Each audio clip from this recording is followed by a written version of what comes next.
So at this stage, you probably have come across a lot of information about your topic of choice and might be feeling a little bit overwhelmed.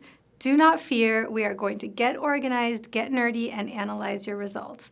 Now if you listened to me, you've done a good job of tracking your research, keeping track of all the sources and all the results, and might have some kind of notebook or spreadsheet or something where you're taking notes in.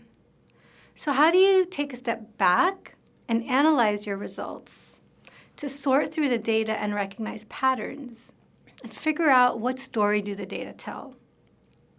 So since you're not conducting primary research at this stage and analyzing data, you're really analyzing multiple studies where other people have done that, I find that a good way to analyze your results is through visual tools.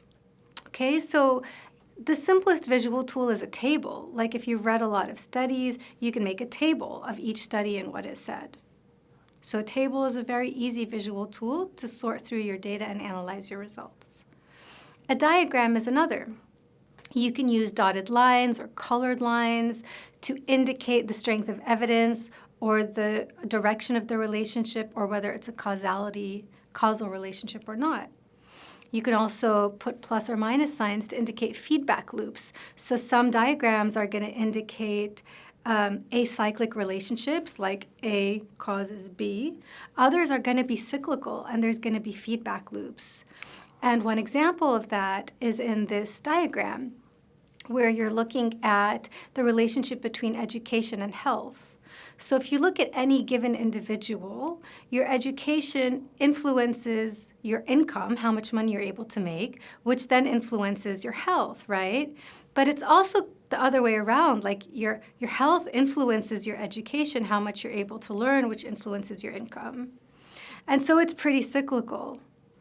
And then if you think about across generations, a parent's education influences a parent's income, influences a parent's health, and all these factors also influence the child's future. What kind of education the child can get depends on the parent's health, education, and income.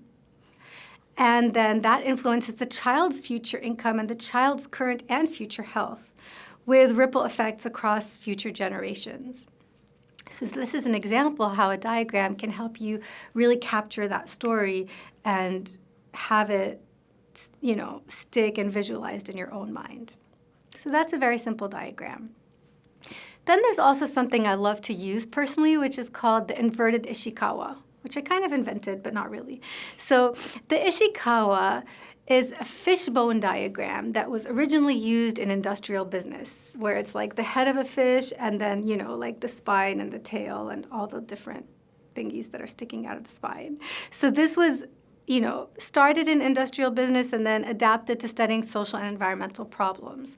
And I like the idea of inverting the Ishikawa so that you can visualize root causes, right? So at the top, you have the social challenge. And then you have the factors related to the challenge, going from upstream to downstream in terms of what comes before the other. And then at the end, you have the root causes, and that's what you have to keep digging for. So we can look at an example of an inverted Ishikawa. For example, on the topic of maternal mortality. What causes mothers to die during and after childbirth? So the social challenge you're tackling here is maternal mortality. And then you're looking at all the factors that are related to maternal mortality, right? Like some of these include unattended births or lack of prenatal care.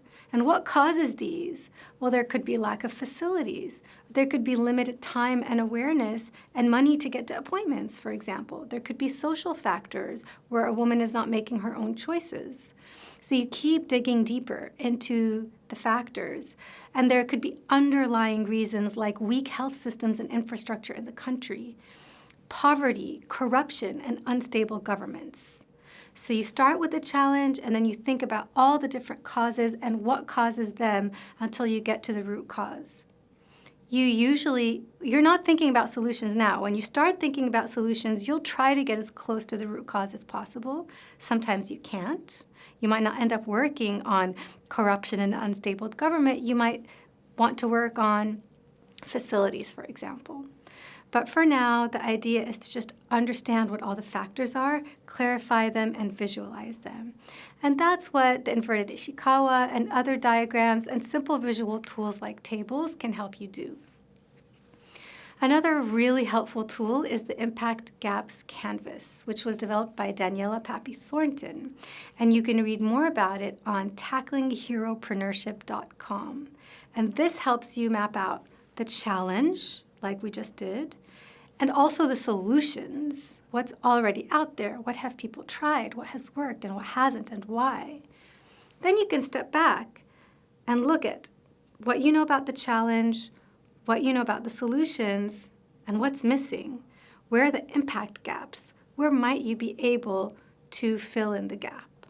So Impact Gaps Canvas is really helpful, and Daniela has another video explaining it that you can check out on tacklingheropreneurship.com, where you can also download a PDF and fill it out.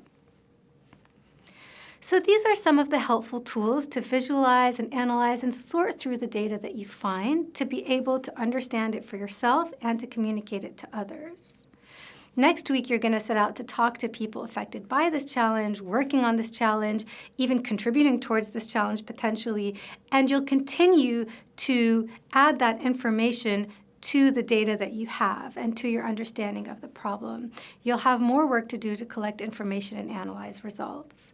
So this module and these tools are just a starting point. You get started by understanding the problem, and we want to make sure you've done your homework, started out with this desk research before you head out and talk to people. So in the next video, we're going to talk about do's and don'ts in researching your challenge.